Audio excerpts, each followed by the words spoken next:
Coverage varies by plan. View contracts and exclusions at endurancewarranty.com. If you're driving a car or truck with an expired warranty and suddenly lost your transmission or needed a full engine repair, would a $4,000 repair bill leave you stranded? I'm Danica Patrick. Don't get caught off guard with a vehicle breakdown. Choose the company I trust. Endurance. No matter the mileage, if your vehicle is less than 20 years old, Endurance offers comprehensive auto protection plans for any budget. Protection on the drivetrain, electrical, transmission, AC, and more. Plus, benefits like 24/7 roadside assistance and rental car reimbursement on any plan.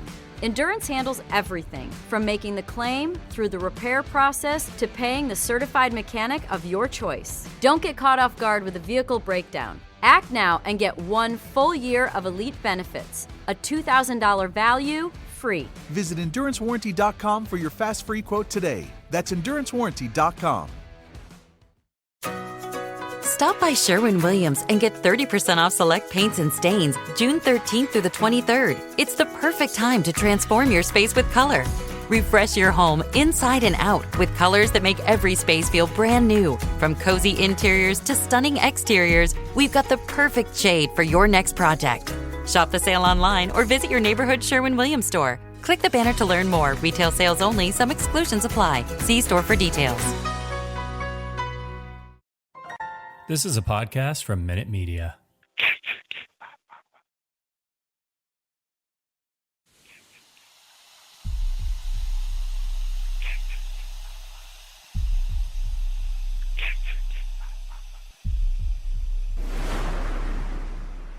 Warning, the following content may contain elements that are not suitable for some audiences. Viewer discretion is advised.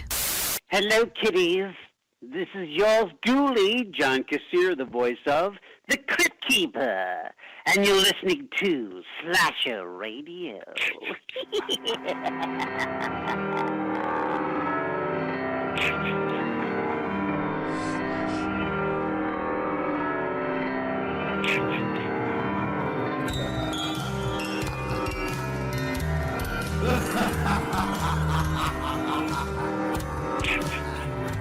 Welcome to Slasher Radio. My name is Bones, and as always, we are joined with Kat and Rob. What's going on, ladies and gents? Hey, what's happening? Oh, not much. We still didn't get our Benny doll. No, I check the tracking all the time, and it says it's left the UK, but that's it. It has not arrived in America yet, and I'm patiently waiting, impatiently.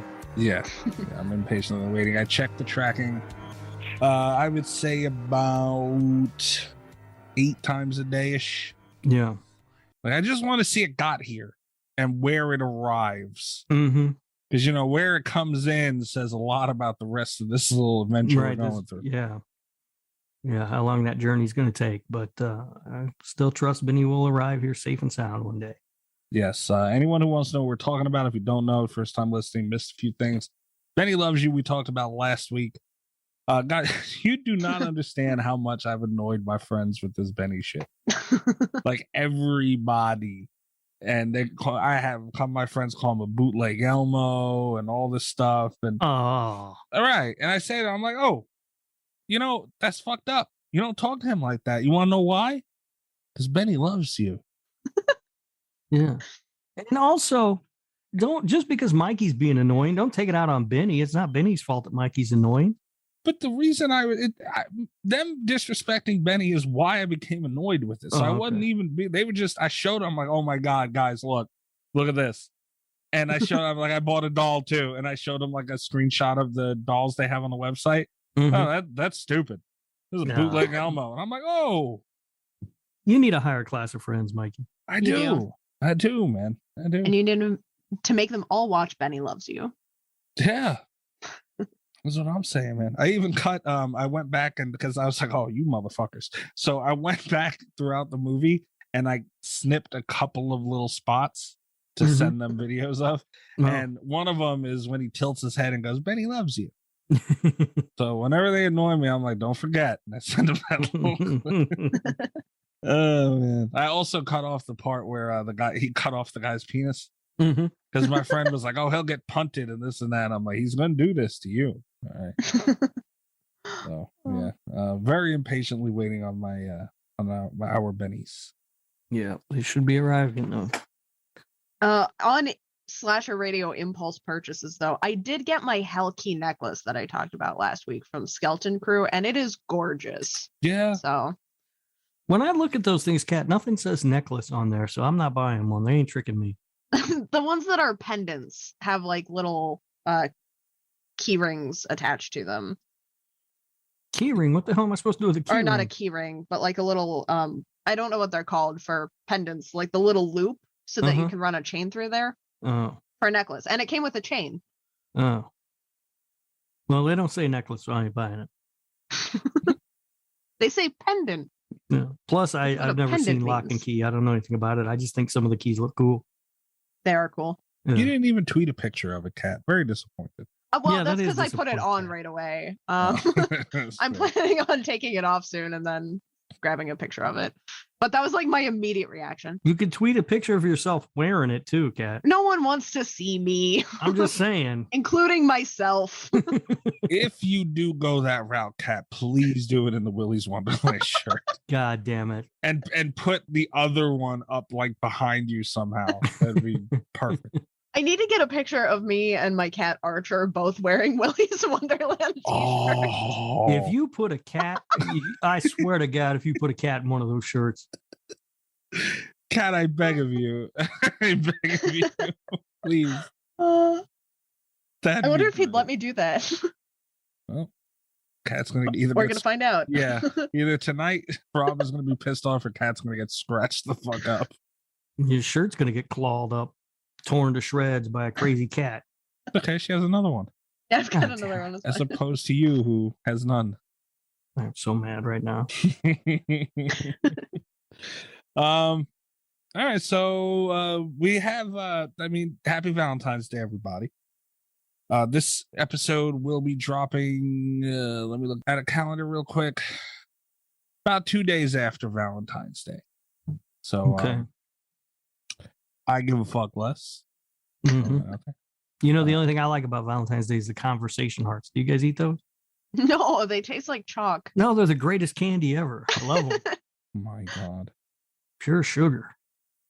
Why do you have the worst taste in everything? You don't like conversation hearts either? No. They taste like chalk. It's just sugar. It's so good. You guys are nuts. I've tasted sugar that tastes a lot better than them. Mm-mm. Like it's a texture issue as well. Like you like those things and candy corn. I love candy corn. Yeah, candy corn is the truth. No, I don't like those ugly, nasty little candy things. To be honest, I can't really think of much that I do like about Valentine's Day, to be honest with you. So yeah. That's because you don't watch Saw every year. Oh yes. Rob did ask before we started recording how your cat does a yearly Saw marathon, which kind of sort of isn't a full marathon anymore. It's all the Saw movies. It's all of the movies that start with the word Saw. That's fair. Jigsaw gets cut out because I'm mad at Josh Stolberg. Spiral got cut out because it sucks. I've only seen Spiral that one time. Yep, that was enough. I know I'm eventually going to have to watch it again at some point, but I don't want to. I follow you on Twitter, don't he? Yeah. Ballsy you. Wow. We follow each other, and he's a really interesting guy. He seems like a cool dude, but I am really mad at him over Spiral. And he knows it. I've told him, like, I was gonna say it's to his face, to his DMs. I've told him, like, hey, listen, you done fucked up. That's hilarious. All right. So in the spirit of Valentine's Day, we have chosen to do the movie Valentine. That's right. I really loved this movie as a kid. This was actually the movie that I used to watch every year on Valentine's Day before the Saw thing started. Oh, so you always watch movies on Valentine's Day. Hey. So like 2 years. It didn't last very long because I don't think I saw it the year it came out, and then, you know, the Saw thing started pretty early. But for a few years I watched this. What do you watch every year on Valentine's Day, Mikey? I mean, like When Harry Met Sally or something? No. That's a good fucking movie, by the way. Don't be talking shit about When Harry Met Sally. I've never watched it to talk shit about it. We're going to do it on this show. Is it even a horror movie? About as much as The Shape of Water. Shut up, no, Ken. it's not. When Harry Met Sally is a fucking classic. That doesn't answer my question, but okay. Well, no, it's not a horror movie, but goddamn, No, it you've is a never seen it. rom-com. Oh. Jesus Christ. Oh, I got Billy Crystal in it. Okay. It's a good movie. It's got Bruno Kirby's in it, Meg Ryan, Carrie Fisher. Okay. I believe you. But no, haven't seen it. No, I don't watch that. I mean, I don't really get very festive, especially as far as movies for Valentine's Day. And it's annoying because I didn't want to say let's do My Bloody Valentine. Because I think it's kind of cliche, but we ended up doing a movie just called Valentine. But I think a lot. I mean, obviously, it's touched upon. Like, there's gonna be a lot of different shows coming out talking about Valentine. I think that our perspective is the most fun and entertaining. But despite that, I think My Bloody Valentine's a little higher than Valentine. So that would be I love My Bloody Valentine, man. That's one of my favorite movies, and I'll probably watch it at some point this week. My Bloody Valentine is amazing. We could have done the 2010 film Valentine's Day starring Emma Roberts. I bet you We could have. Yeah. All-star cast in this movie. Julia Roberts, Ashton Kutcher, Jennifer Garner, Bradley Cooper, Anne Hathaway, Taylor Swift is in it. You can watch that on your own. Jamie I also Foxx. almost suggested that we do something like The Shape of Water, which is a romance for Valentine's Day. Too scary for this podcast. Or I had also thought about suggesting Horns, which I happen to think is based off of the most romantic book ever written. Horns? Yeah, but they missed. It didn't translate well to screen. The movie's fun. It's a fun movie, but a lot of the romance got lost. You watch it and you're not like, aw. You're like, what the fuck am I watching? And why is there a snake here? I suggested Loved Ones, which we're going to have to do someday on the show because Rob's never seen it. I would still like to see it. Yeah. Yeah, Kat hasn't seen it yet. I don't know what Rob will think. I'm pretty sure Kat's going to like it a lot. I love this movie when I've seen it. And, anybody who's seen it, you know what I'm talking about. There's a prom setting. It's about love and, all this shit. So I don't like stuff about love. Except for Shape of Water. It's not about love. That's a horror film.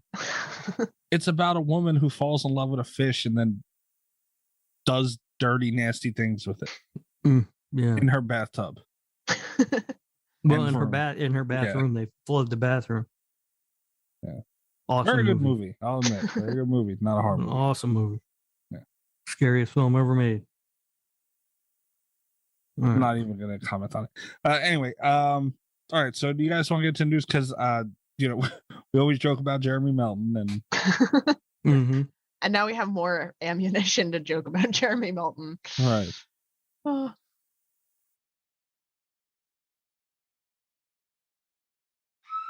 It's time to hump the news with Rob Humphrey. He's not a genius.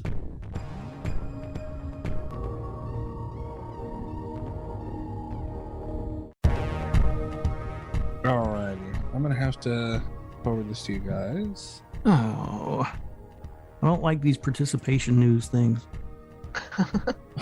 You have to click and stare. That's all you gotta do. Oh shit! Look what you made me do. All I see is Ouija shark. Yeah, that's because of you. That's a fine Someone, film. we won't name names, was sending us Ouija shark stills. Oh, why you gotta send me this bullshit? I don't want to look at this.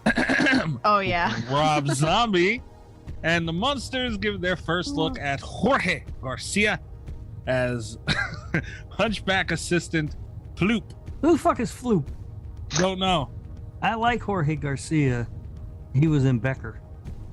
Rob, look at the background. Don't even mention him yet. Look at the setting. Oh, god damn it. I knew he was going to do it. I knew he was going to do it. I knew it. He can't help himself. He got a Rob Zombie everything. Do you know what? Like, if you go to like, there's an Instagram link on the site we're looking at, guys. You can just Google this stuff. We're not telling you the website because fuck them. But there's an Instagram thing for this at Rob Zombie Official. Do you see the second picture, Rob? Like zoomed in on the guy. Yeah. He's a redneck. Yeah, he is. God damn. You had to know. I did, but I was holding out hope. I really was. Because, like, the first photos we got were okay. You know, like, even the set was okay. But then we got the picture of Grandpa. And I was kind of like, oh, I don't know about this mustache. What's he doing with this? And then there was that other character that he introduced that just looked like some redneck woman. And now this. And you can see all the background. Oh, God damn it.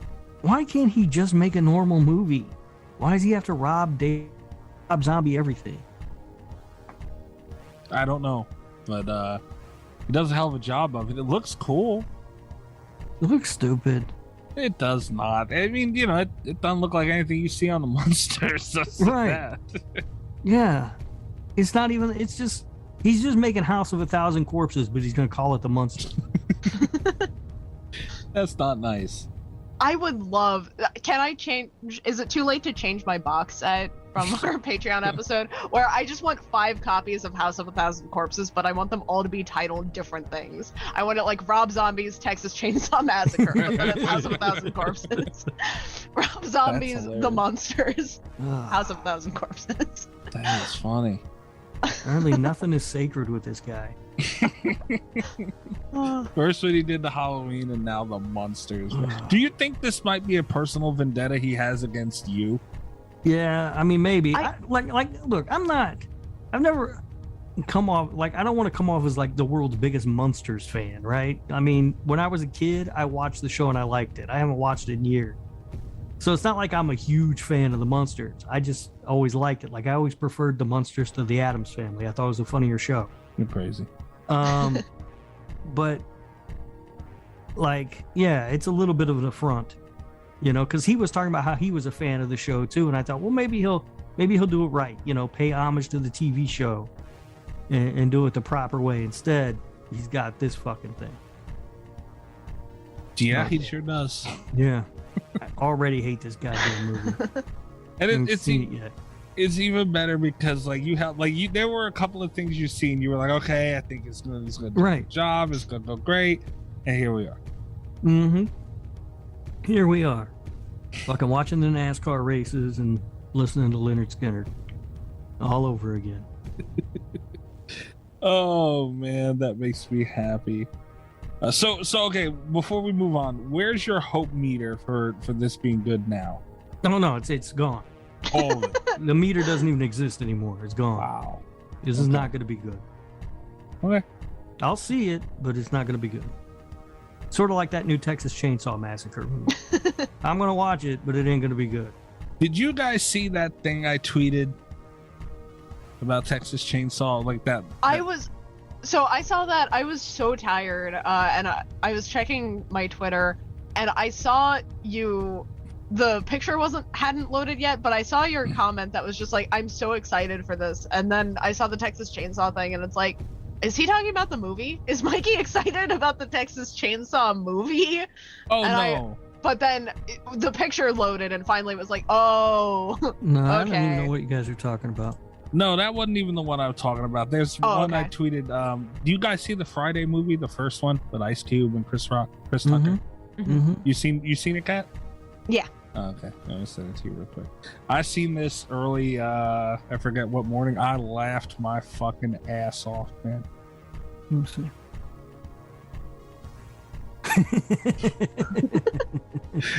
It's so perfect. It looks like he's taking shit. Yep. Yeah.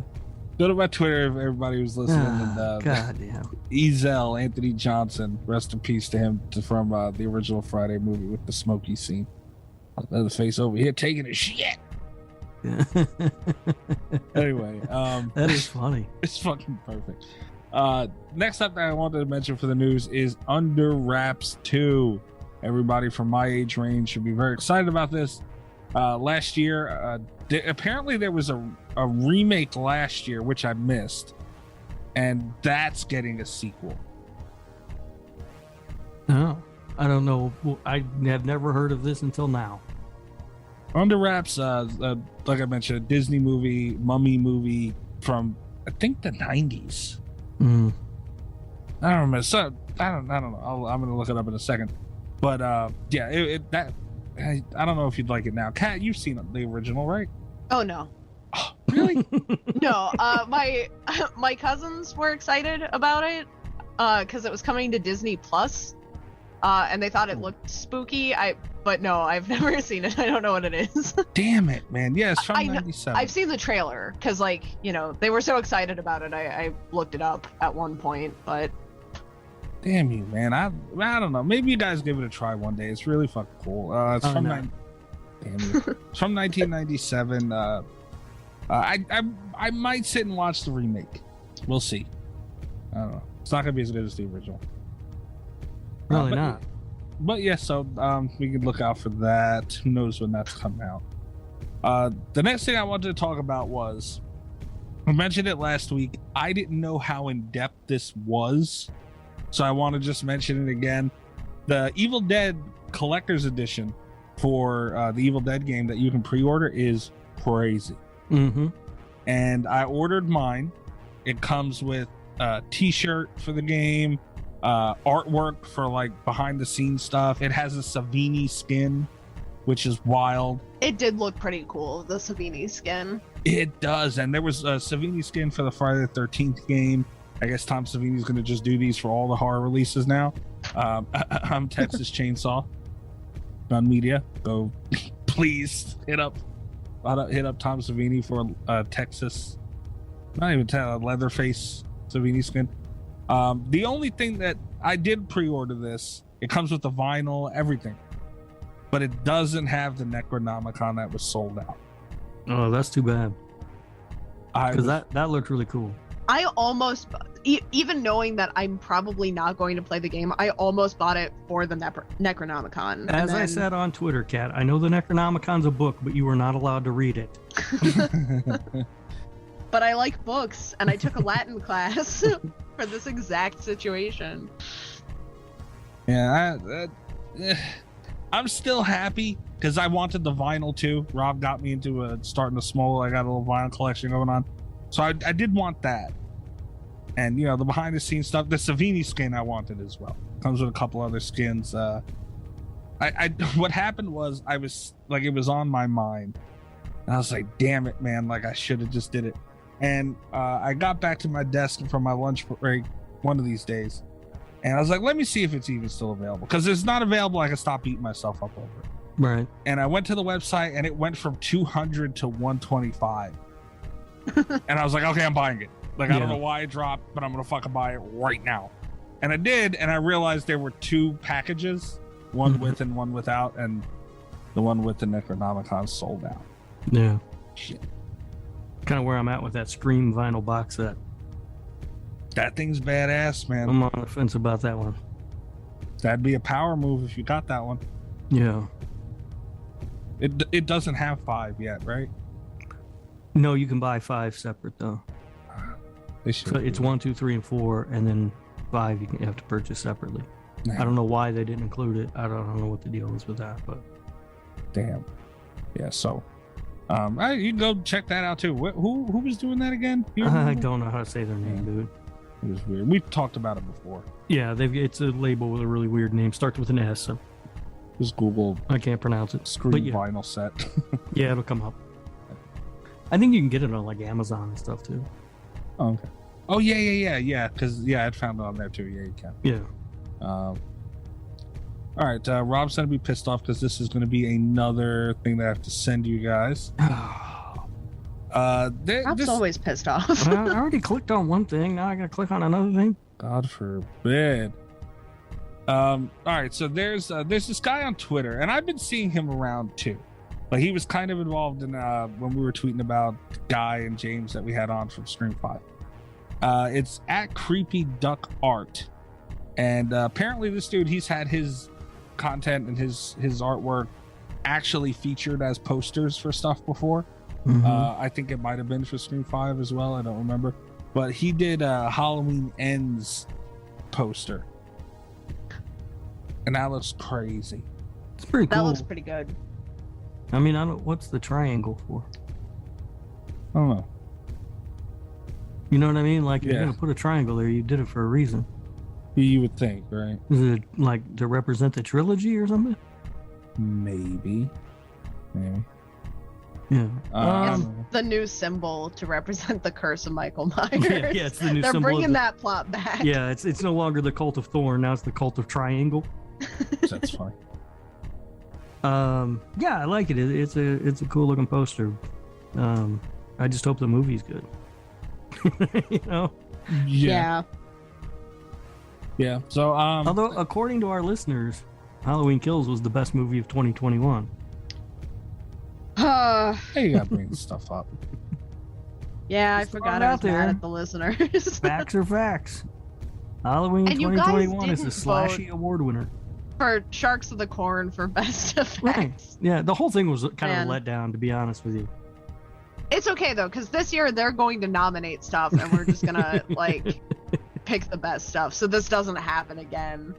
The only awards that really count, I think, are the ones I gave out. Where I was personally attacked. How were you personally attacked? The Italian thing. That wasn't. They were nominated. That had nothing to do with you. You weren't Hmm. even nominated for that. I'm moving on. I'm just moving on. Okay, here. This we were kind of talking about this before we recorded, talking about box sets and did the Patreon show on it. The Chucky series is slicing into Blu-ray with deleted scenes. Ooh. Oh. I might finally be able to watch it. There you go. That's true. I didn't even think of that. I still haven't finished it. I finally did. You know, I Yeah. need to. I think I've got like two episodes left, maybe. I just haven't watched them yet. I did like the show. They did a good job with it, so that's interesting. Whenever they include deleted scenes on like Blu-rays and stuff, I always get a little irritated because I wish they would have like spliced them into the show. You know what I mean? Yeah. Yeah. You'll see that sometimes with, usually with movies, they'll, like a lot of times they'll do that. They'll What? put them in, but What was it I had? There was like a kids movie. I feel like it was Harry Potter, where like they had done that with the deleted scenes, and I did not understand that was not usually how deleted scenes work. yeah. And I was devastated to grow up and learn that that's like not the norm. Right. I like it when they do that. Although sometimes it looks weird because they, that footage is not color corrected and stuff. Yeah. So you're watching this movie and then all of a sudden the scene pops up and it looks all funky and weird. And you're like, what the hell? But I do like to watch them like that. And usually when they do that on movies, they'll give you a choice. So you can watch the original or you can watch the, extended or whatever. But I'm guessing that they won't do that with those because they usually don't do it for TV shows. Especially when the deleted scene is like really fucking cool too, It's like you couldn't find room for that anywhere. Got all these episodes. Right. Yeah. So I might grab that up. That across all platforms, Chucky reached 9.5 million views this season. Not bad. Nice. Not Yeah, bad. that's good. And you were talking shit, Rob. At the beginning, and I didn't ever talk shit. I said it was fine, which isn't the same as talking shit. Well, it kind of is because it's much better than fine. But they did a good job. Like by the end, or well, I haven't gotten to the end yet, but by later in the series, I was into it. So it was better than fine. I mean, even before it came out, you were talking shit. So I mean, Well, that was just to irritate you. But are you going to give Chucky an apology now? No, Oh, that's good for you. I will say this. I think Benny might be better than Chucky Oh no. Oh shit! There's a fight about to happen. when it comes to killer dolls. I already had a mini version of this fight because, as I've mentioned, I give my friends a lot of shit with Benny. I enjoy that very much. One of them had the balls to say Chucky would fuck Benny up, and I said, "Well, I don't know about that. I don't know about that. You have no idea how bad I just want to toss fuel on this fire and be like, Puppet Master! Like, Annabelle. let's talk about that. Annabelle. We haven't finalized Annabelle. this bracket yet, guys. It's a bunch of Muppets and dolls. Yeah, Puka. Oh, God. Puka would mess up Chucky.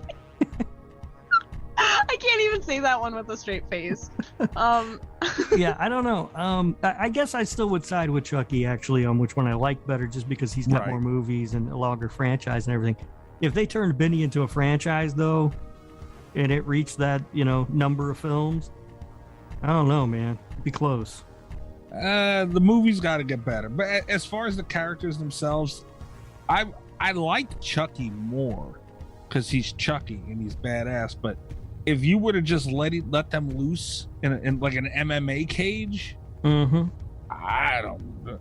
You see that backflip that fucking Benny did, dude? Chucky can't backflip. Yeah, he'd pull on his mask and get for real. Yeah, like I don't know. Chucky could beat him with experience. I'm not ruling Chucky out. But I'm just saying, there won't be an ass whooping going. It's gonna be a battle.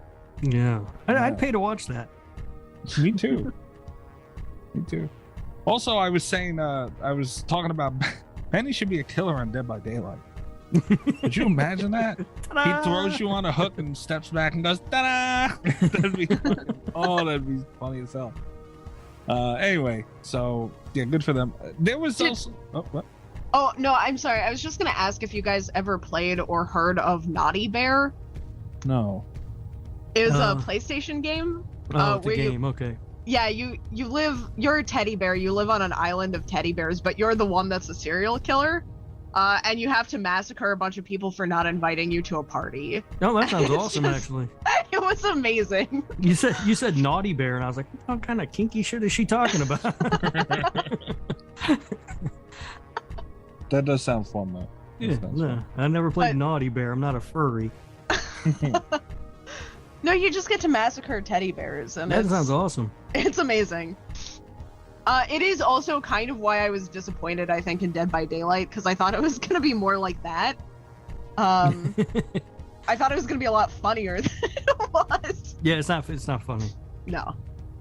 Yeah. Not at all. No. Frustrating. Cool. Unless you're watching me dominate the game, that gets kind of funny.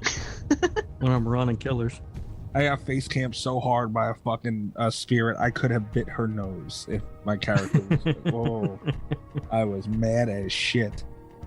Anyway, the final thing that I had to talk about was a little teaser trailer. I don't even know you call it a trailer. Came out for Jordan Peele's Nope. Oh, I did not see that.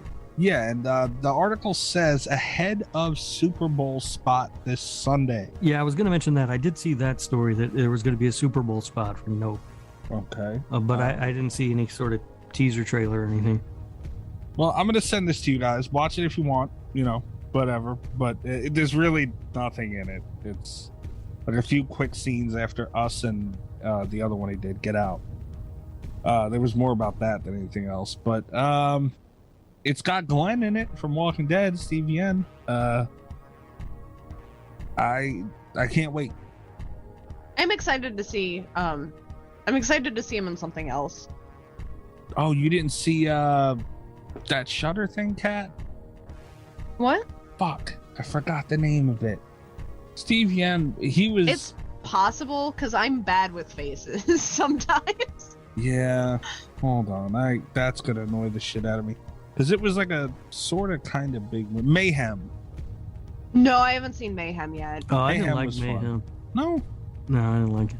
And that It's on my list. that teaser trailer thing is nothing. Yeah, you can't see it. Yeah. No, it's like all clips from Get Out and Us, and then a couple of shots from Nope. But I'm fine with that. Like, to be honest with you, I don't really want to know that much about this. He's got my money. I'm gonna go see it. one of my biggest fears is that I'm going, and it's not just with Nope, it's pretty much with all movies, is that I'm going to see something for it that makes me not want to see it before I buy my ticket. Yeah. So if, Jordan Peele's name is on it, the poster looked cool. If they just don't do anything, I'm gonna be there opening weekend to see Nope. Right. Yeah. It could have been a plain black poster with just the words Jordan Peele and Nope on it, and I would go. Oh yeah, absolutely. I mean, yeah, I don't need a whole lot of convincing to go see this movie. Honestly, you could have just told me the movie was called Nope, and I would have watched it. That's just a cool name for a movie. So, but yeah, looking forward to it. And like I said, I kind of hope they don't give too much away. Like that trailer to me is how a trailer should be. And I kind of hope that that's basically the kind of marketing they go with. I mean, it's like, it reminds me of Nightmare Alley. Like I thought Nightmare Alley's trailer was so well done because it showed you some really cool images, but didn't give anything away about the story. Like you really didn't even know what the story was. You just knew it looked interesting and was a world you wanted to visit.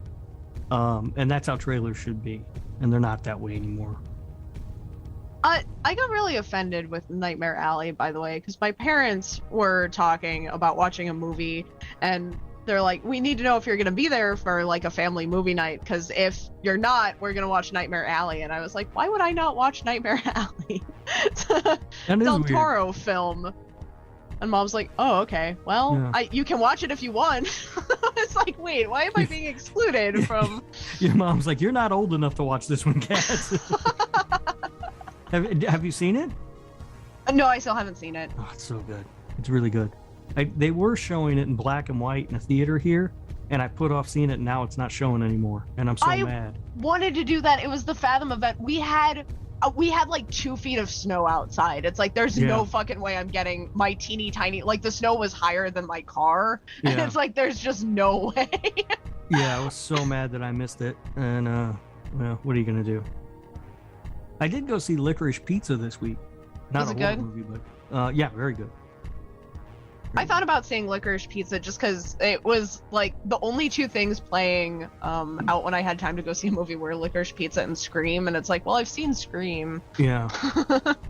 Yeah. I saw Scream a second time. I took my kid. You said he liked it. Did he like it? Yeah, he did. He liked it. Yeah, Licorice Pizza is really good. People are right. People are complaining online that the relationship, the central relationship in the movie is a little uncomfortable. Yeah, it's pretty uncomfortable, but it didn't ruin the movie or anything. Fair enough. I'm not coming to watch something called Licorice Pizza. Paul Thomas Anderson, man. Dude makes good movies. Still not gonna do it. All right, so that's all I had for news. Kat, you said you had something? Yeah, the trailer came out, the quote-unquote trailer again for Dario Argento's Dark Glasses, which I'm excited about. We were talking about this before the episode. It's kind of his last few things were not great, but there's been a little bit of a break in there, and this has some promise. I'm looking forward to it. I still have no idea what the I was gonna say I don't know what it's about, but I did find this really glorious clip. Stars as and in quotation marks, a prostitute blinded by a serial killer in a botched attack who takes a young Chinese boy whose life has also been abruptly altered forever by the maniac's actions, which is a ridiculous run-on sentence that we only got part of, but also I'm excited. Yeah. Damn. Yeah. I'm kind of looking forward to this one too. It's been 10 years since he made a movie. His last movie was Dracula 3D. So hopefully he can go out on a strong note, because I haven't watched this trailer yet though. I probably will. I saw that it came out when I was at work, and I was like, oh, I'll watch that later. I was doing some stuff, and then I kind of forgot about it until you mentioned it. And then my other news, it's not really news so much as like a PSA for horror fans, but Shudder has just gotten a bunch of French extreme horror. So pretty much if you're me, if there's anyone else out there that's just me, go check that out. They've got Inside, they've got Livid, they've got Frontiers. They've got Irreversible, they have High Tension, which is problematic but also a lot of fun, and they also have Martyrs, which is like one of my top 10 films of all time. Oh dear God. I'm writing an essay about it right now, and it's been on my mind, and I was so excited to see that it was on Shudder. Even though I own a copy, I was still excited. It's like, this means more people are going to watch this movie. More people are going to be scarred. I made Rob watch Martyrs on This Horror Life when I did my guest episode, and he hated it. I don't... Yeah, I think I did hate it. Yeah. Wasn't that the movie that got you banned from This Horror Life, Cat? Yeah. Mm-hmm. Is she banned? That's not true. I get one more try. Oh yeah, because she's got to get as many as I got, right? Yeah. So, and then you're both banned. So she gets 1.5 tries. But I did get a strike for Martyrs. Yeah. Am I still banned from This Horror Life? Yes. You don't think that's a little unfair? No. Like one more shot, no? Seems just about right. Damn. Listen, I need one little corner of my world that you don't invade. God damn it. Wait a minute. This might mean you guys are starting that other show. I get a new counter on that one, don't I? Yes. I get 3 shots at it. That's I mean, Shudder's up and down. But so you're saying they have now a whole selection of movies for the ballsy ones who will go watch because those French movies. The French horror movies don't fuck around. Like, you have to be really committed to the extremism horror movement to watch some of these. Yep. I will but not be watching them. If that's something that you like, or even if that's something that you can tolerate, because most of these have, I'm not going to speak for all of them. There's still one that I haven't even seen yet. But Martyrs, it's on my list of movies because I love the story so much. I love the questions that it asks. It's not just, I think if we did these kind of movies in America, and The American Martyrs is actually a really good example of that, because we remade it, I think in 2016, and it was garbage. It was a garbage film because we took out all of the plot of Martyrs and just had the torture part, and it was bad. But the French ones, they ask good questions that kind of make all of the torture scenes worth it, I think. Except arguably High Tension. Like I said, that one's got some problems, but I still liked it. It was still kind of a fun movie. I don't know. Me and Dismay got into a huge argument over High Tension once. She really liked that movie, and I thought it sucked. The end, I think that's the thing, because I think the end doesn't really undo all the things that the movie had done well up till that point, but it was stupid. It was a shitty end to a movie. She tried to explain all this fucking stuff. I hate when something's stupid as shit and then someone tries to defend it by saying something else that is also stupid as shit. It's like, just because you provide a reason doesn't make it make sense. Is dumb. God, High Tension, I do think, having not seen Livid is the one that I haven't seen yet. I'm looking forward to it. But yeah, having seen the others, I do think High Tension is the weak point of that list. Probably. Oh boy. Yeah, it has some cool shit. I'm not gonna lie, but it was a fucking weird ass movie. Have you ever seen High Tension, Rob? Nope. Yeah, keep it that way. It's not very good. Fair enough. But it was done by the guy that did Crawl. Ooh, I like Crawl. Crawl was good. We should do that movie on this show. We should. The movie I was really on the fence about Crawl. I was on my way to see it, and I was still he did he did horns. He worked on horns. I liked that, and then it was but he did High Tension. I don't know about this. So it's Alexander Aja? Yeah. Okay. Yeah, he did Piranha 3D too. Yeah. What a range. Yeah, Holy but shit. Crawl. When I went to see Crawl, I was like, "This is probably gonna suck," but whatever. I'm gonna go see it. It'll kill 90 minutes of my life or whatever, And I loved it. It was so much fun. Yeah. Speaking of fun and Shudder, Joe Bob had a show last night, Valentine's Day special.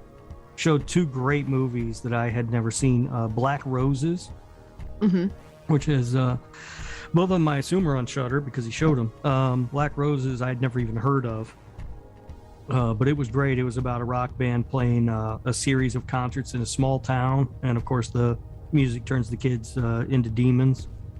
That sounds amazing. Yeah, it was pretty awesome. And then the second feature was Frankenhooker, which I had wanted to see and just never watched over the years. Finally got a chance to watch it, and oh my god, it's a damn near perfect movie. It's so awesome. Frank Hintenlotter is maybe one of my favorite directors. Only Rob would see a movie called Frankenhooker and be like, "Man, I've been meaning to watch this." Yeah, like, what the fuck? It's a good movie. Is that because you saw Frankenhookers and immediately watched it, Mikey? No, I'd look at that and be like, what the hell? No, it's good, Mikey. You should check it out. No, I'm not gonna watch that. Why do you try and get me to watch dumb things? It's not dumb. It's good. Googling it. Guy makes a Frankenstein hooker. What's not to love? That bra. What the fuck is that? Okay, yeah, now no, I also I'm not. have to look Yeah, it up. Kat, what the fuck? It would help if I spelled it right, probably. It usually does work better. What the fuck is this? It looks amazing. No, it doesn't. It is amazing. Yeah, is the bra shaped like that, or Right. is it just like really cold in there? Or Like is- what? No, what no, is that- going on? I think that's because what happens is in the movie, his girlfriend gets killed in a lawnmower accident. Of course. So he wants to rebuild her, but some of her parts have been all chopped up and everything by the lawnmower. So he has to go and get he finds a bunch of hookers and kills them and uses their body parts to stitch her together. So there's a lot of him sort of examining breasts and stuff, trying to figure out which ones are the perfect ones and everything. And so those are the ones that he picked there. I mean, you can see the tagline: "A terrifying tale of sluts and bolts." So he could have picked any pair of tatas in the world, right? Uh-huh. He picked those. Those are the ones he picked. Okay. Yeah. But yeah, Frank Hintenlotter, he was a guest actually on Joe Bob's special last night. Fantastic. Just he has a small filmography. He did Frankenhooker, obviously. He did Basket Case and the two sequels to that, and then Brain Damage. I think those are the only movies. Oh no, he did something called Bad Biology. I don't think I've seen that though. He did something called Bad Movie. This No, looks he stupid. did not. I've never watched this ever. Never did a bad movie. Is that it for the news? I'm not about to sit and talk about Frank Hooker any longer. Well, wait till we do an episode on it. All right. My birthday's gonna happen eventually. Can we also do an episode about the killer lawnmower? Blades. Can we do Blades? All right, I've never seen this movie, but I'm going to soon. What the fuck made you bring that up, Kat? What the hell? Well, because she died in a lawnmower accident. She died, which yeah. just, for the first time since high school, reminded me that I did once watch a movie about a killer lawnmower. God damn it. Blades. Not to be confused with Blade, which is a very different movie. There's no Wesley Snipes in it, you're saying. Yeah, there's no Wesley Snipes. That's disappointing. Oh, it's been described by its director as a parody of Jaws. What? A possessed lawnmower has been attacking and dismembering the members of a prestigious country club on the club's golf course. 2 golfers and a groundskeeper set out to destroy the mower. Oh, this sounds amazing. It has some of my all-time favorite lines in it from horror movies. All right, well, I'll be putting that on the to-watch list. I'll never get either one of you. Like, I just won't. The stupid shit that you will sit and watch is incredible. It's just... You can rent it right now on Amazon, Mikey, for $6. Oh, yeah, let me go do that. Or you can buy it for $20. Way back, this is the Cat is Old segment of the show. Way back when Netflix had just transferred from like literally mailing DVDs to people to being an online streaming service, because that's how long I've been subscribed to Netflix. This was the kind of horror selection that they had. I watched a lot of movies during that period that were like killer lawnmowers and killer microwaves. Oh and my god. Hotel Hell and like that was the entire horror section of Netflix. So I just found the poster. The tagline is just when you thought it was safe to putt. Amazing. I can't stand either one of you. But how did we get to the cat is old segment, Rob? I don't know. Over Netflix. I know. If cat is old, then Rob is ancient. I was talking to a friend and I was like, do you remember when Netflix used to mail you DVDs? And they're like, what the fuck are you talking about? I was like, oh, okay. Never mind. I remember standing in fucking Blockbuster. I remember that. I don't even think I was subscribed to Netflix then. I remember getting my first VCR and being able to watch movies at home. Yeah. Before that, if you didn't see that shit at the theater, you had to wait like 10 years before it was on TV. I remember taping over something really important and getting my ass whooped for it too. I remember that very well. All right, so we've covered everything from current horror news to shitty movies about killer lawnmowers and hookers. Hey, don't talk shit about Frankenhooker, man. It's a good movie. I'm not entertaining it right now. I'll allow you to talk a little bit of shit about Blades. Just a little bit. Just a little bit. I'll allow it. All right, let's move on. Let's get out of the news, and we will be right back with Valentine. Speaking of shitty movies.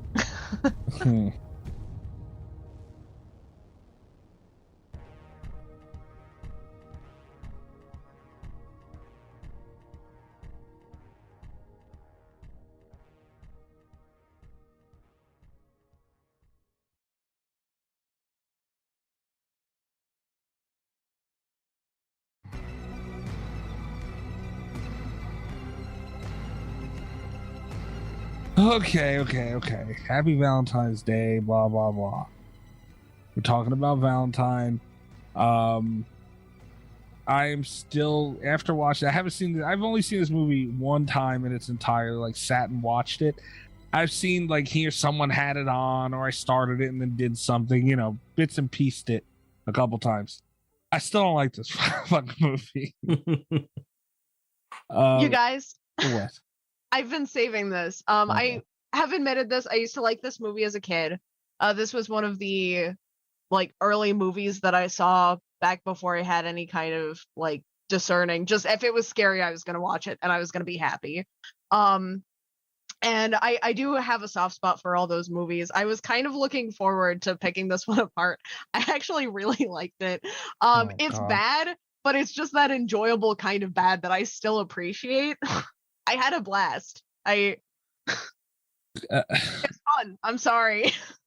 Let me just ask real quick. This isn't going to be another Cube situation, is it, Kat?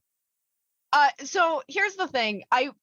It's not going to be as bad as Cube. I understand that critically, even for its time, this was bad. Like Cube, I think was way ahead of the curve on the whole torture porn situation. Okay.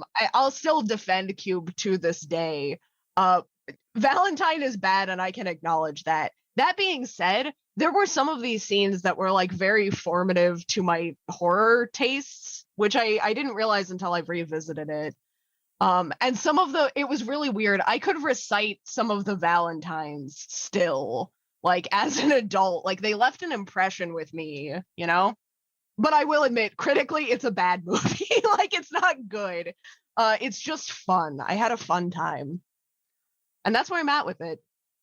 The first time I saw this movie, I was on a trip to Chicago and was in the hotel and was bored and was flipping through and like HBO or something was showing Valentine. So I watched it. And God, I hated it. I was like, God, this movie sucks. This is so awful. And I haven't seen it since. And then I sat down to watch it today. And God, I hated it. This movie sucks. It's awful. Everything about this movie sucks. Damn. And Kat, it certainly left an impression on me too. but I don't think it's the same kind of impression. There was stuff I thought was really cool. I disagree with Kat that it's so bad it's good. I think it's just so bad it's bad.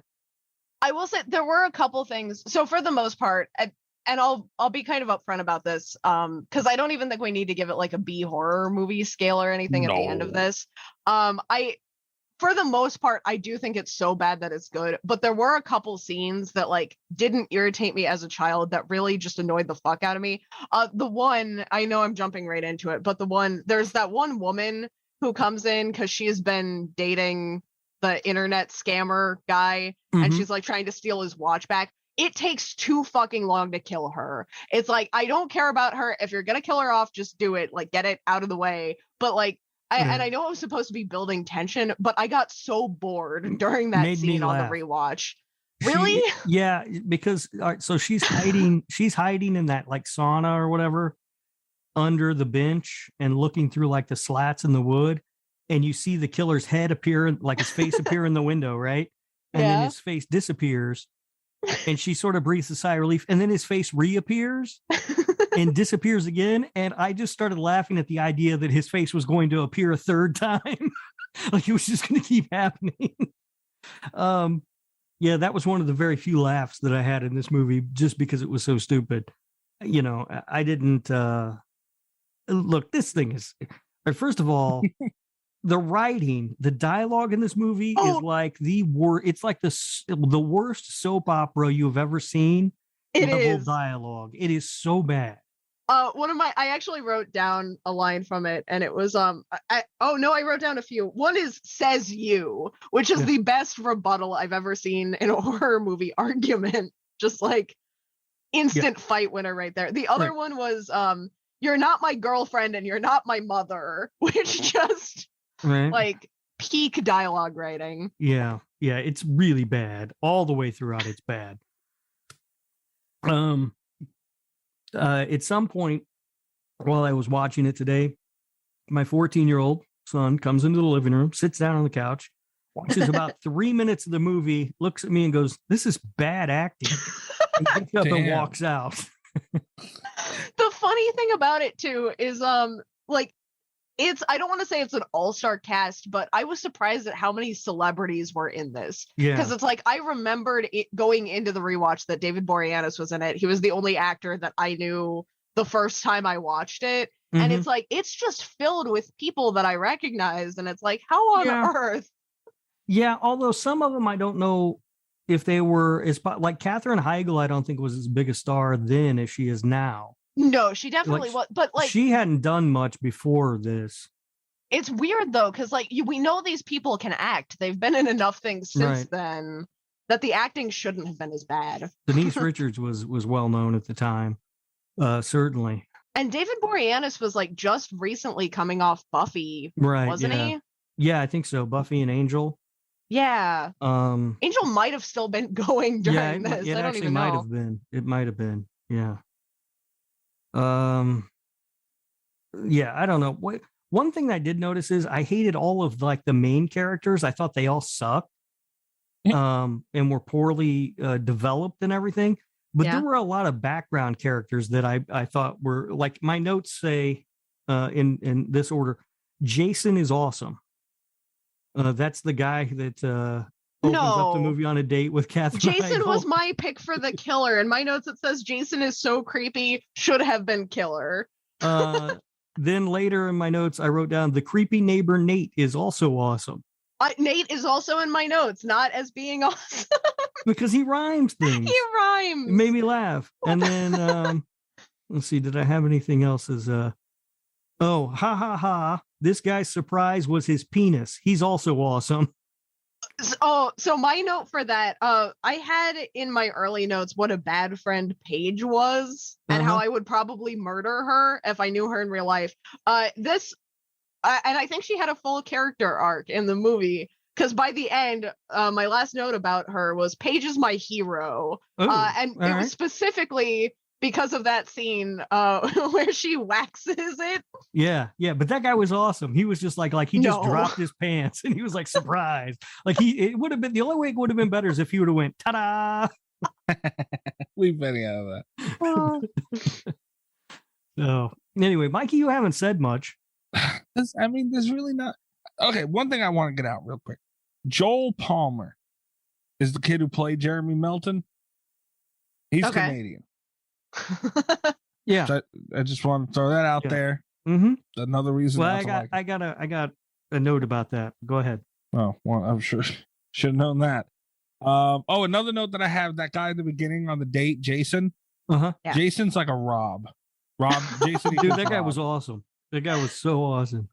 That guy should have really been the killer. Yeah, he's like, he just keeps referring to himself in the third person, and then when she's like she's got to go, he starts divvying up the bill. Like, well, you had this. I was like, yes, this guy is amazing. Yeah, when he seen the chance of him getting boom boom went out the door, he started doing math real quick. All of a sudden we're splitting the check. Yep. Yeah, I half expected you to start talking about this. Rob didn't like Valentine. Very shocked you didn't. But I wish I had thought of it. Right. Okay. The reason, like, when I remember when the commercials for this movie came out. From that, like, my very first time watching it. And this movie came out in 2001. So that would have made me 12 years old when this came out about. Jesus Christ, you kids. Well, hey man, at least my fond memory of movies wasn't Netflix. Leave me alone. 2001. I was 25. Damn. Okay, well, there you go. Oh, geez. Never mind. Go ahead, Kat. What? I was 7. I don't know why I was watching this movie. Again, I didn't watch it right away, but I was like 9, I think. I don't think like your parents paid attention to what you were doing when you were growing up, Kat. I don't think so. Somebody should have called social services at some point. Well, the point is, I remember when this came, I looked at it and I went, wow, that's fucking dumb. Like the mask alone, I never liked it. The mask scared the shit out of me. So, like, as a kid. Here's the thing about the mask. The mask has never given off cherub vibes to me. It just looks like a weird face. Yeah. It doesn't, you know what I mean? Mm-hmm. See, I'm afraid of cherubs. It's never given off cherub vibes to me. It just looks like a weird face. It's still to this day, like watching it today, I was like, I guess I kind of get it, but like when I saw the mask for the first time, I was like, oh, that's a creepy face. Like I didn't think cherub. Oh, see, I definitely thought cherub. That makes it even worse, though. Who's afraid of a naked baby with fucking wings? Cat, like me. They're freaky. And that's the thing, because it's supposed to be like a romantic holiday, and then there are just like all these naked babies everywhere, and it scares the shit out of me. I don't understand. I do think part of the reason it doesn't scream cherub to me is because there's no wings. You know what I mean? Like when you see a painting or picture of a cherub, it always has the wings on it, you know? So not seeing just the cherub head with no wings, it doesn't read to me as cherub. But one thing that I think did read as cherub is that when he's wearing the mask, he has no fucking neck. Like you can't see any sign of a neck. Mm-hmm. Now, and also, what's the physics of this mask? Because I don't believe that the blood dripping out of his nose would drip out the nose hole of the mask. Hang on, wait. Before we get into that, well, this movie would have been way better if he had fucking wings. Oh my God, it would have been. Could you imagine him stabbing the shit out of somebody, turns around, there's 2 little wings flapping? I'm sorry. I don't think it would have come through either. Yeah, I didn't like that. That bugged me. But I do want to go back to the Canadian thing that you mentioned, Mikey. Oh shit. Because much like the movie we talked about on the Patreon episode that I didn't like, that was supposed to be in New Orleans. Build a box set. New Orleans, I said, is such a cinematic and great city that that ruined it for me, that it did not look like it was New Orleans at all. San Francisco is my favorite. San Francisco is Rob's favorite city in the world. Oh God. And it's also very identifiable and very cinematic in its hills and the bay and bridges and the way buildings look there, the architecture, everything. A movie that's set in San Francisco should look like it was made in San Francisco or look like it's taking place in San Francisco. This one was shot in Vancouver, Yeah. And Vancouver is a shitty stand. It might be a great stand-in for New York. It's a shitty stand-in for San Francisco. Whoa. Damn. It's a shitty stand-in for anything, man. You could tell this was nowhere near California or anything like that. You just tell. I don't know. Why do they use Canada for things? I don't know. But yeah, you could definitely tell. It's cheap because their money's worth nothing. But watching it, I was just that irritated the hell out of me. But also, I recognize my love for San Francisco is not universal. But I do. It seems to me if you got to make it look like it's San Francisco. If you're setting it in San Francisco, you got to make it look like that because it's one of those identifiable cities. That irritated me a little bit at first on the rewatch, and then it occurred to me that it's like I've never been to a house that nice anywhere, San Francisco or otherwise, and it did help a little bit the suspension of disbelief for the most part. Yeah, well, the interiors you can get away with, you know what I mean? So Yeah, like exteriors, everything outside, was too flat. Yeah, it has to look like San Francisco, and nothing in this movie does. Like there were no hills, there was too much parking. Yeah, the architecture is all wrong. And also, like, can we talk about the school, the medical student, Katherine Heigl? Oh, she needs to like drive up. There's parking right in front of the building. I thought she was going into her apartment, and then it's like a morgue / university of some kind. Yeah, where she's working on a cadaver. That looked suspiciously like Jim Parsons. Like that whole scene I was like, what is happening? He did. You kept waiting for him to go, Bazinga. Is that what he says? Bazinga? Yeah, Bazinga. I haven't watched that show in a long time. Drew Barrymore, I felt like they were trying to Drew Barrymore us with Katherine Heigl because they like introduced us to her character a little bit, on her date with Awesome Jason. Yeah. And then you can't call him that. And everything. But the problem is that she wasn't a big enough star at the time to pull off the Drew Barrymore like sort of switcheroo thing. I will say it got me again on the rewatch because if you forget for a second that this is 2001 and you're like, holy shit, Katherine Heigl is in this. Yeah. No, now it actually works in a weird way, but at the time there's no way it worked because nobody knew who she was. I looked it up. Like the only notable movie I think she had been in before this was Under Siege 2. Damn. So, I don't know. And it just didn't work, like the whole, like the cold open killing her in the, I don't know. It just didn't work for me. I thought it was stupid. I really like and I think as a kid, this is probably, I liked the Valentines more than anything else in the movie. I thought the Valentines were cool. Yeah, the Valentines they were bad. Creepy. They were personalized. My biggest pet peeve with the movie, and there are a lot of dumb things going on in the movie that you can complain about. My biggest pet peeve is that they kind of abandon the main plot of the film, which is supposed to be that there are women getting killed off in a way that's been predicted by this Valentine. And it's like the Katherine Heigl kill, very cool. It follows the Valentine. They had a couple of really good shots in it, I think, even if, some of the middle fell a little bit flat. But like when he's going through and he's stabbing the body bags one at a time, there's that tension there. And then she does end up getting her neck slit like the card says. And it's like, I think that was the only one where they really followed through 100%, Yeah. Like the girl that gets shot in the gut, after the you are what you eat thing, like she definitely should have already been poisoned. Right. Yeah. Yeah. Well, she got maggots inside her chocolates, which I don't even know how you get maggots inside of chocolates. And they would have drowned in that caramel, right? Right. I mean, how do you do that though? Like, so I don't thick. even know how you do that, but somehow he managed to pull it off.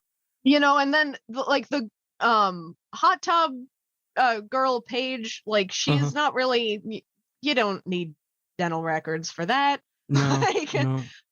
I wish they had committed to the plot because on paper, this is a great film. I will say all the complaining that I've done about this film, when it comes to Portnoy, it will get a 10 out of 10 for putting Denise Richards in a hot tub and a bikini. Because she is hot with 2 T's. Can we talk about the hot with 2 T's? Yes, you absolutely can. I sent in. I was going to save it for the show so you guys could hear it, but I was laughing about it too hard. I had to send it in immediately. Did you happen to read this, Mikey? No.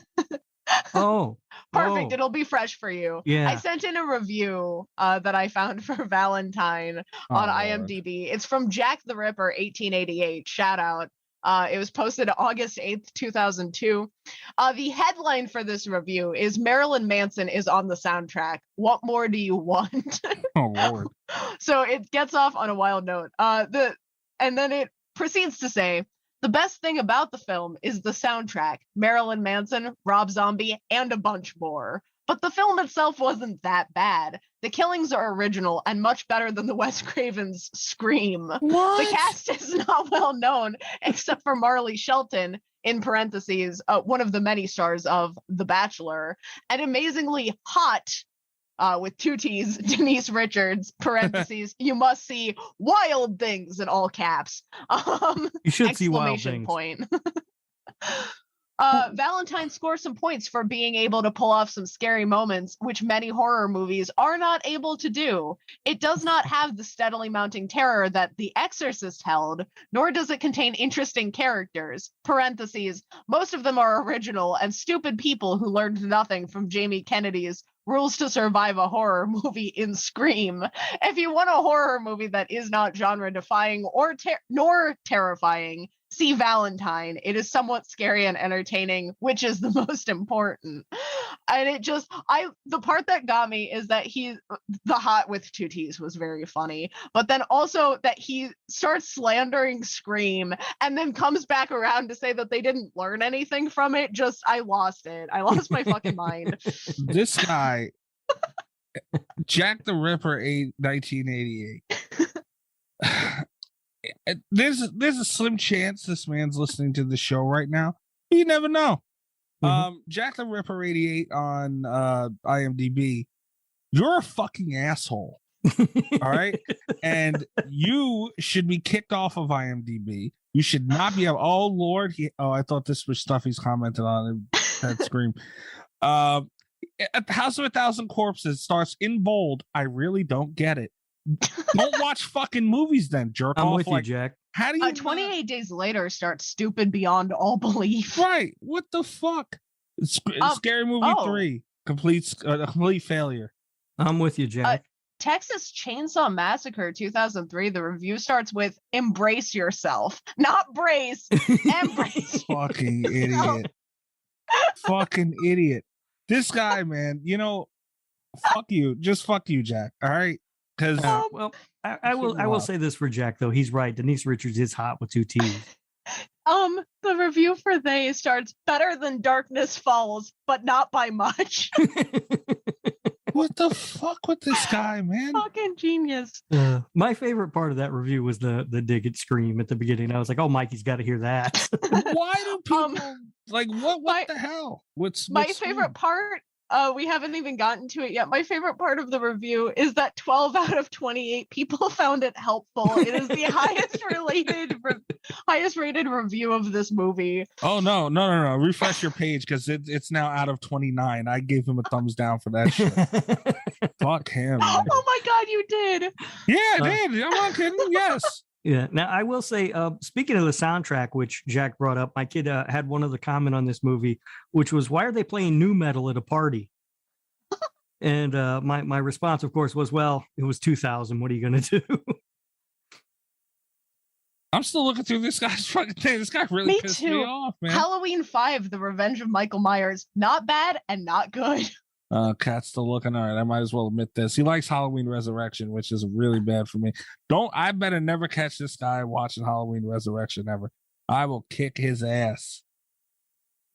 I think we should have a new segment where we just read Jack the Ripper 1888's reviews on the show. It wasn't a bad idea. Yeah. Oh my god. Also, you talked about him liking Resurrection. You didn't talk about the headline being, "I am guilty." He's guilty of a lot of shit. Fucking idiot.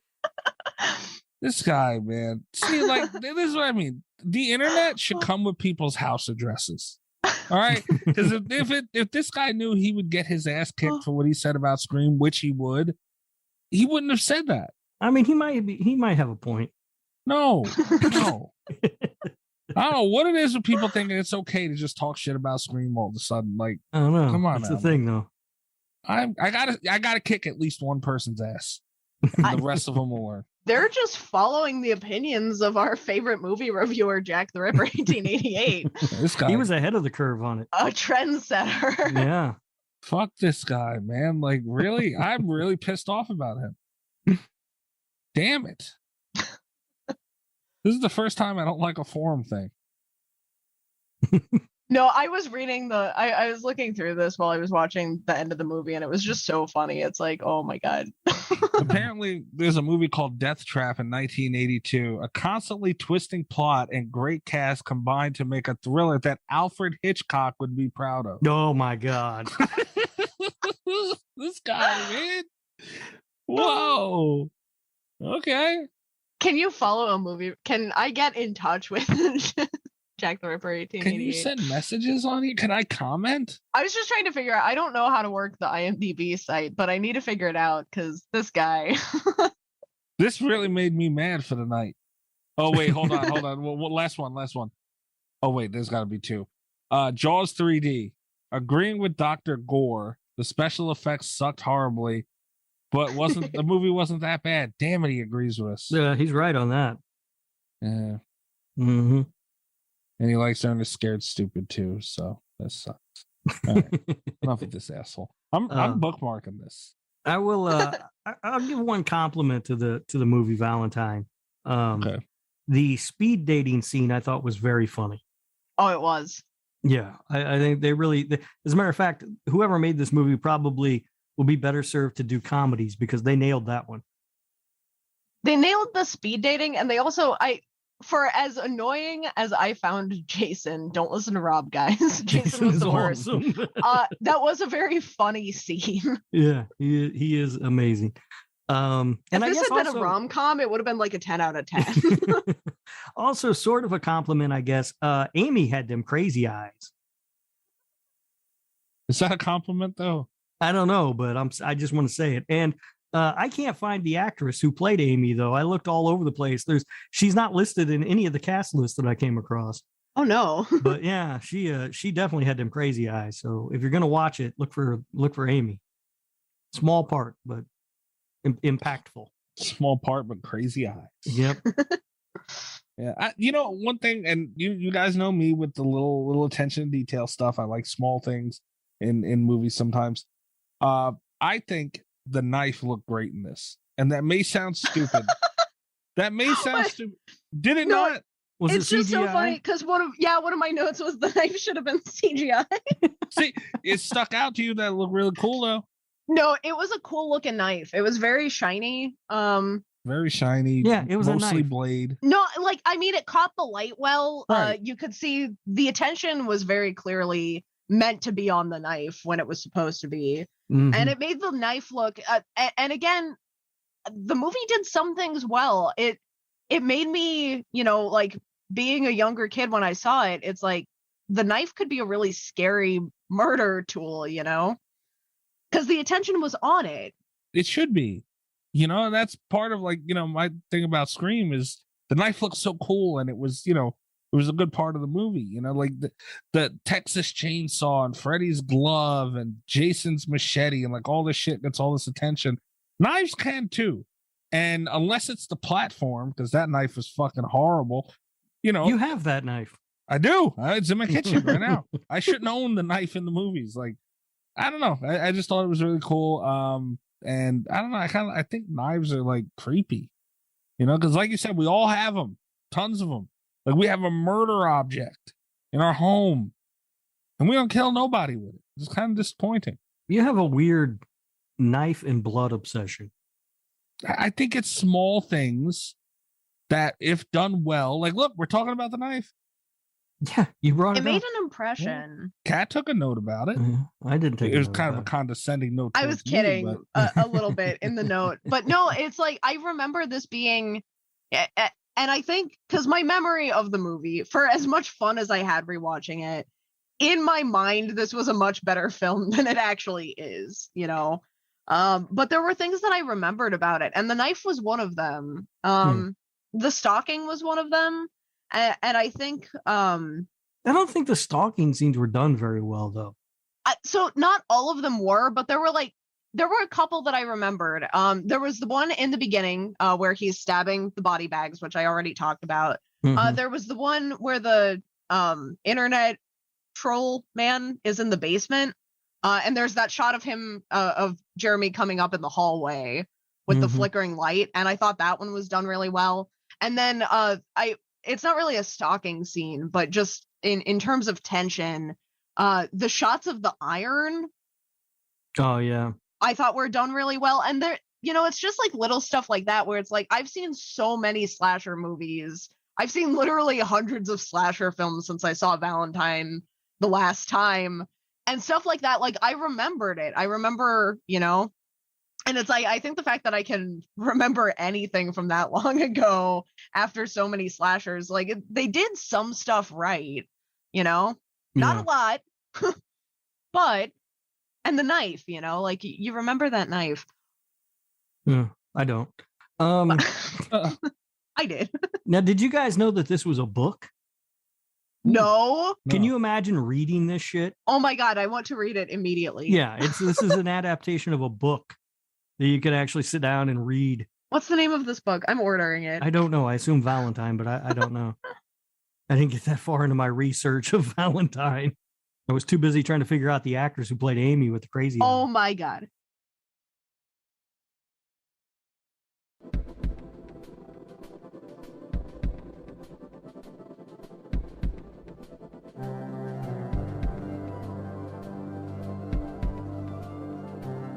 I mean, I'm sure it. See, that's one of those things, though. Like, is this derived from a specific book, or are there just books that? No, I found the book. Okay. No, it's a book.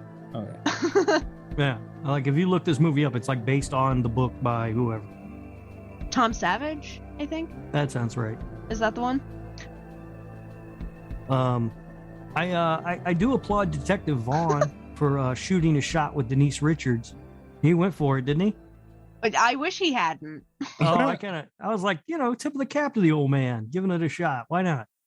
Hey, man. Worst thing to say is no. That's right. Yeah. That's right. His head looked terrible in the koi pond, though. Yeah. I mean, that looked awful.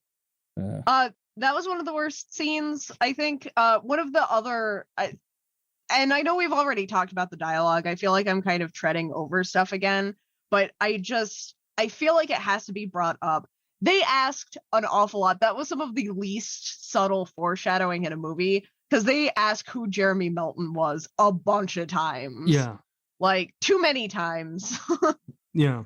And then the like reconstructive plastic surgery thing, like they jumped on that bandwagon real fast. It should have been a twist ending, and it just was not at all.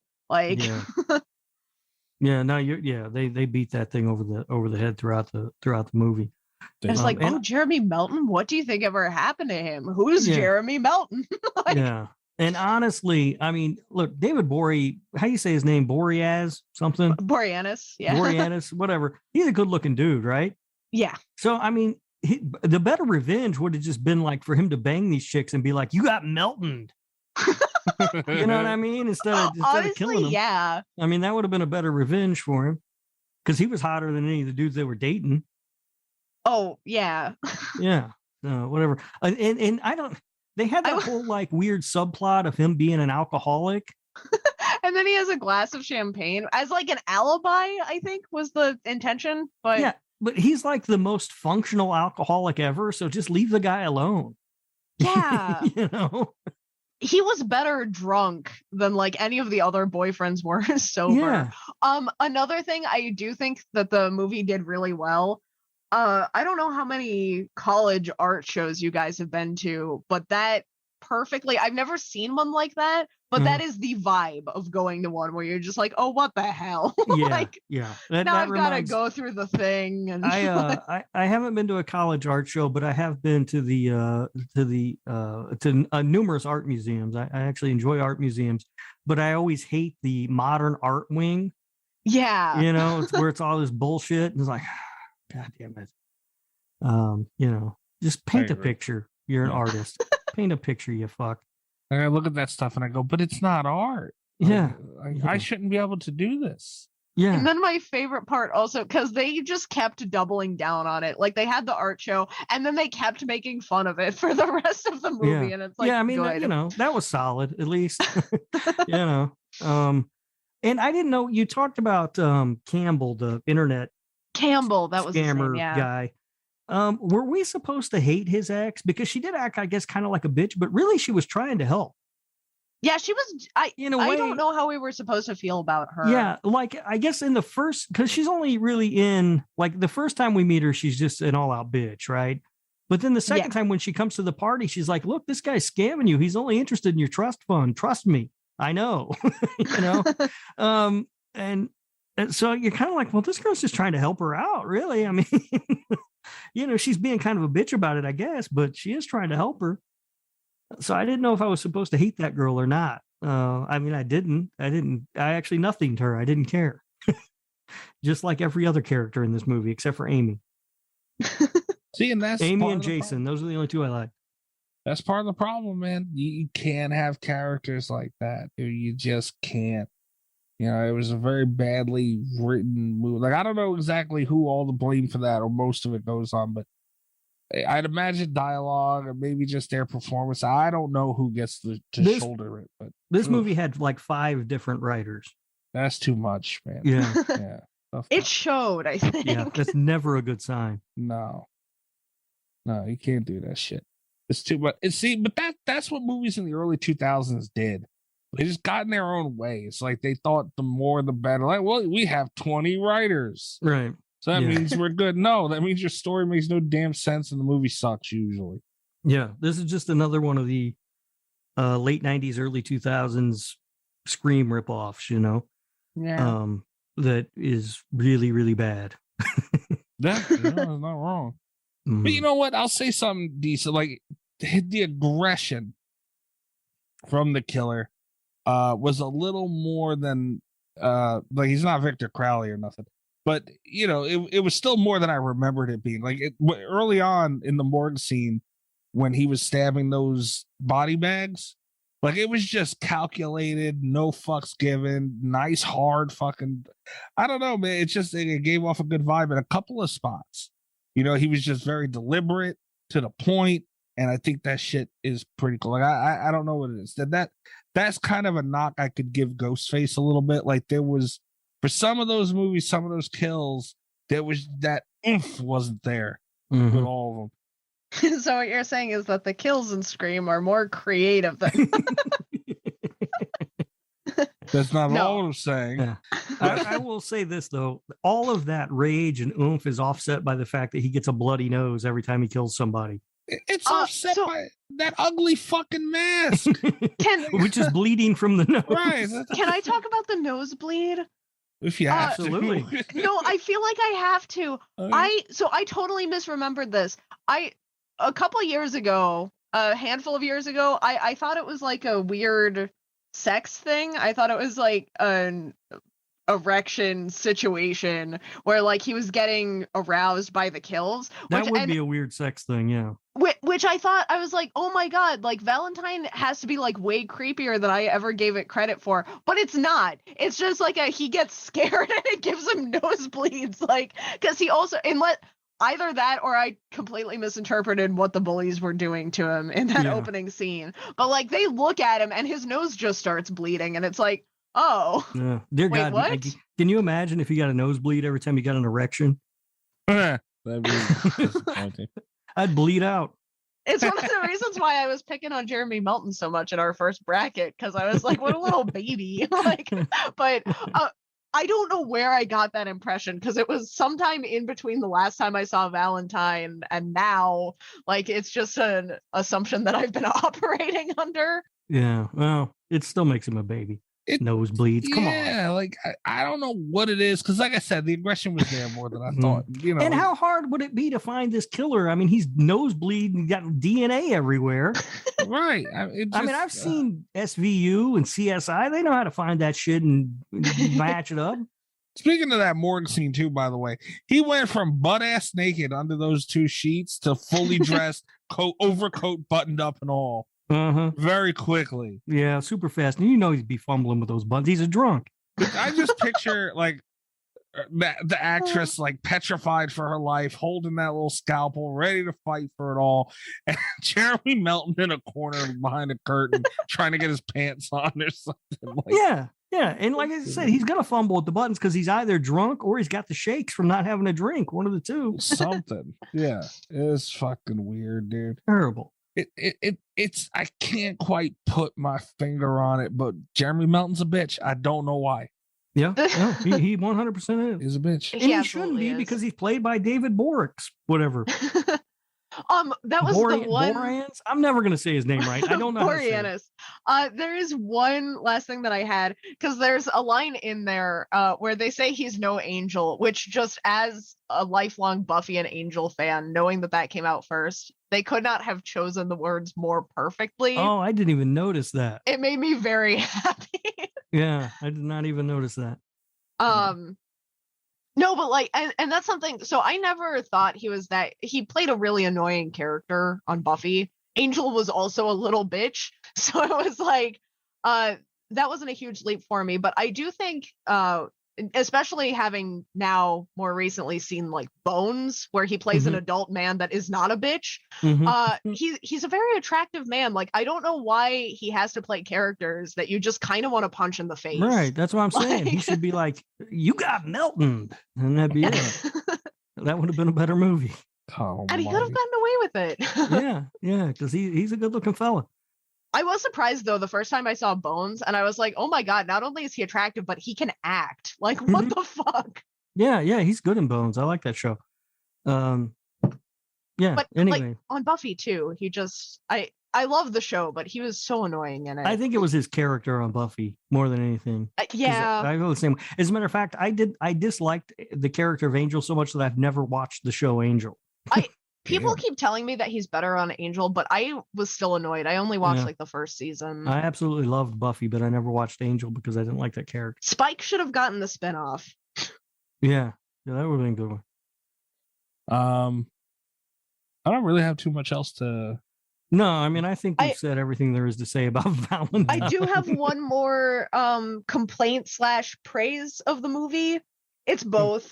I did really like the visuals of the hot tub scene, of the hot tub kill. Too. Those are some good visuals. No, I think they did a pretty good job. Like, when the scene made no goddamn sense, but for what it was, I think they did a really good job filming it. Like, you could really kind of feel the tension. My complaint, is that how you have hot tubs? Like, do they all have weird locking glass covers? I have never seen one like that. Like, I had no idea what that was supposed to be. I've never seen one like that, but I mean, maybe, I don't know. I thought it was weird. Like, I thought the cooler kill would have been for him just to lock her in there and let her die in the hot tub, because you will die in a hot tub if you stay there too long. Yeah.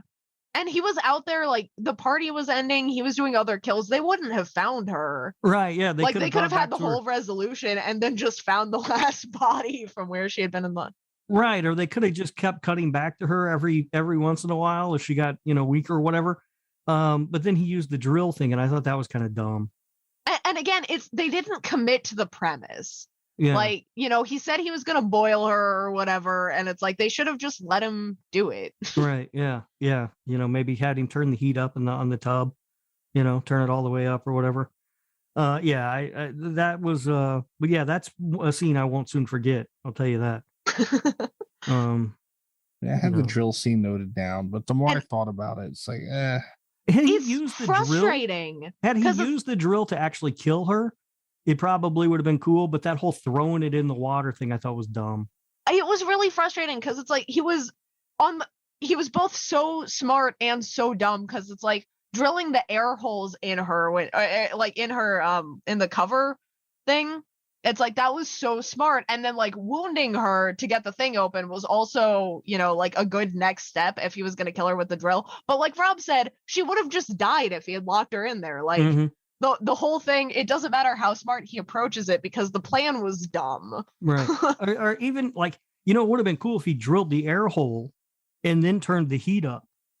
Oh, so yeah. she's like got her face stuck there trying to suck an air through that air hole, but the water's just getting hotter and hotter no matter what. Yeah.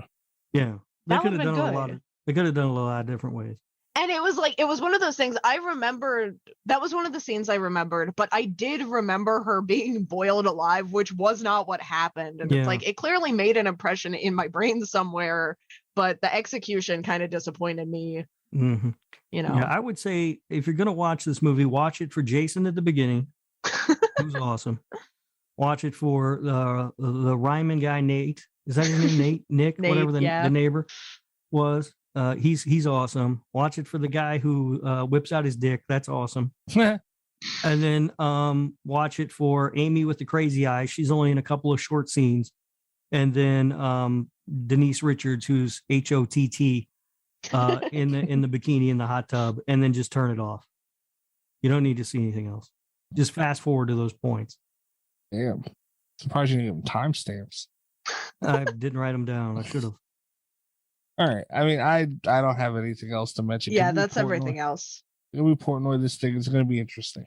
Yeah. You guys want me to go first because I always have mine ready? Yeah. It'd be Okay. nice. Mine might be a little high now that I think about it, but I wrote down 3.2. Jesus Christ, that's a little high. Yeah, maybe. Wow. Oh boy. Damn. Okay. 3.2. That's a little low for me. I'll give it not by a huge amount, but I'll give it 3.9. I was gonna give it a 4. I was gonna give it a 4, and I don't think I could do it. Oh, you guys are gonna hate me. Oh, boy. What did you have, Rob, before Cat go? 3.4? 3.2. Oh, 3.0. Oh, jeez. Okay. All right, Cat. Let's see what you do. Oh my god. I don't even want to say mine now. I had mine written down when I wrote the movie, but I don't.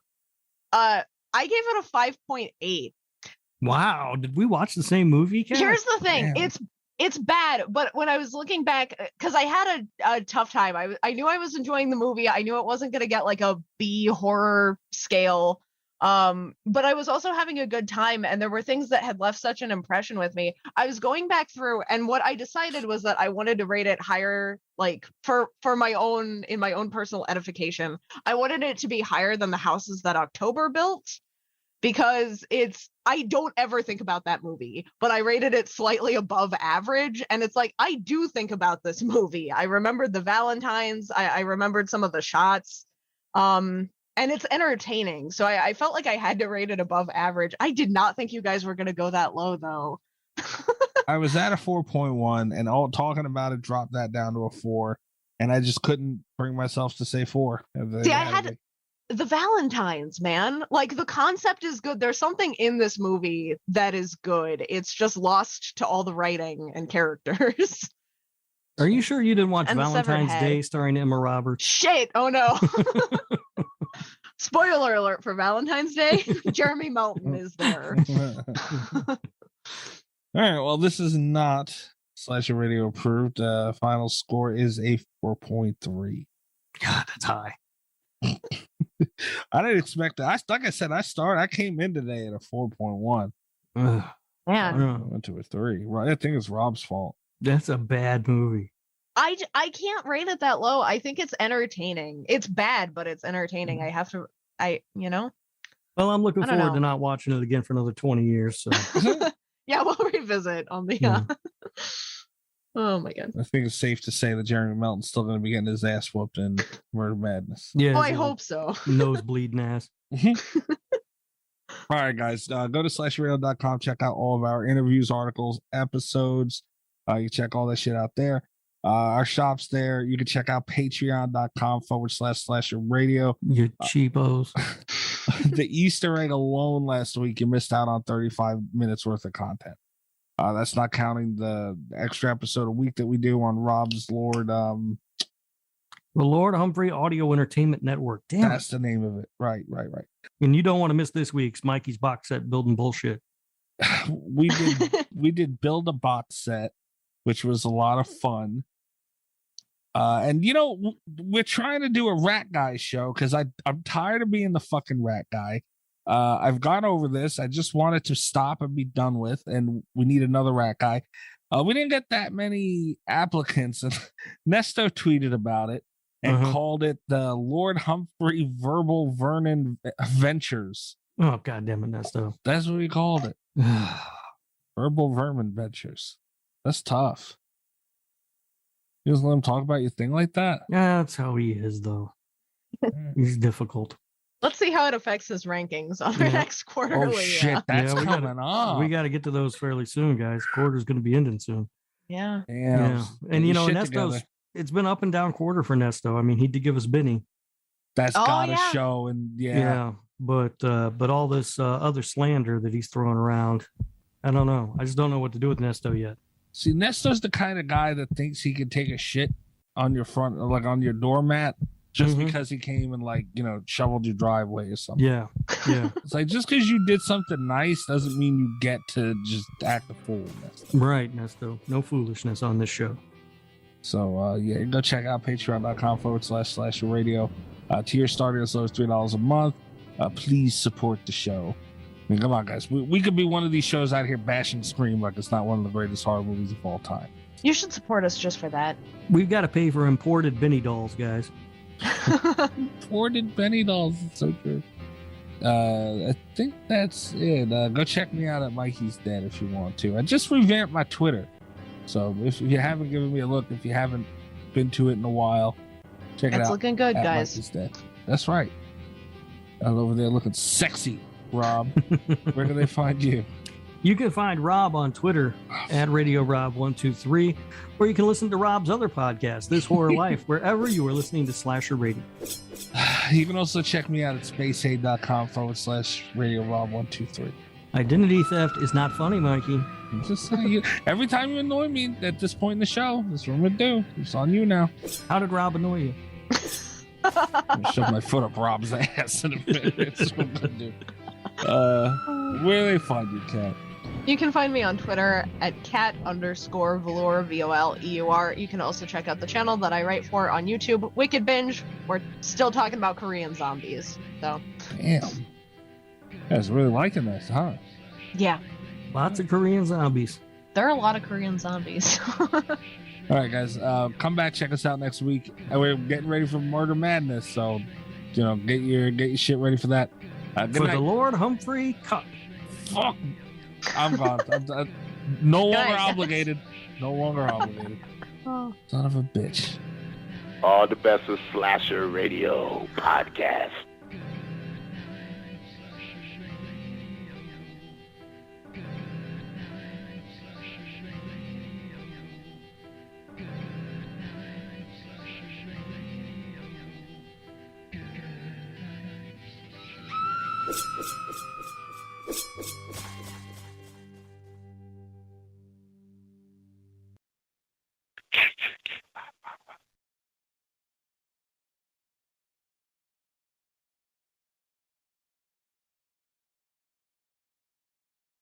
If you're a podcast host, listen up, this one's for you. My name is Allie Jackson. I'm the host of Finding Mr. Height, a dating and relationship podcast that I've been doing for 4 years now, sharing my positive and practical approach to dating that's built on my own life experience. And I wanted to share another experience that I've had, my secret behind monetizing my show. It's called Red Circle, and I was just telling my colleague about how much I love their platform. With Red Circle, not only am I getting a seamless hosting experience, but I also love the support I receive in ad sales. It's not just typical ad sales either. It's targeted opportunities based on my show and my life. And the platform is super simple. You just set your preferences and Red Circle matches you with sponsors that align with your show. You can vet every opportunity and their platform gives you great analytics. More recently too, my Red Circle team has brought me opportunities outside of my podcast on social media to really augment the podcast partnerships, bring them full circle. I just can't recommend them enough. If you want to give it a try, go to redcircle.com to get your free trial. That's redcircle.com for a free trial.